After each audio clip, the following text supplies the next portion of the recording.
ഒരു യാത്രയിൽ നമുക്ക് ഏറ്റവും പ്രിയപ്പെട്ടത് എന്തായിരിക്കും? നമ്മൾ വീട്ടിൽ നിന്ന് മാറി നിന്ന് കഴിയുമ്പോൾ നമുക്ക് ഏറ്റവും കൂടുതൽ പ്രിയപ്പെട്ടത് വീട്ടിലുണ്ടാക്കുന്ന ഭക്ഷണം തന്നെയായിരിക്കും. ഞങ്ങൾ മിക്കപ്പോഴും ഉള്ള യാത്രയിൽ തുടക്കത്തെ ഒരു ദിവസമെങ്കിലും വീട്ടിൽ നിന്ന് തന്നെ ഭക്ഷണം ഉണ്ടാക്കി കൊണ്ടുപോകാറുണ്ട്.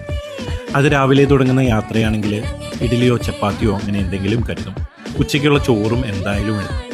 എനിക്ക് ആ യാത്രയിൽ എവിടെയാണെങ്കിലും ആ വണ്ടിക്ക് നിർത്തി ഫാമിലിയായിട്ട് ചോറ് എല്ലാവർക്കും വിളമ്പി കൊടുത്ത് കഴിക്കാനായിട്ട് ഭയങ്കര ഇഷ്ടമാണ്. ഞങ്ങൾ കഴിഞ്ഞ ദിവസം മൂന്നാർ യാത്രയിൽ നമ്മുടെ മാട്ടുപ്പെട്ടി ഡാമൊക്കെ കഴിഞ്ഞിട്ട് നല്ല ചെറിയ പൊടിമഴയൊക്കെ പെയ്യുന്നുണ്ടായിരുന്നു. ഞങ്ങൾ വണ്ടി നിർത്തി ഒരു 2 മണി കഴിഞ്ഞു.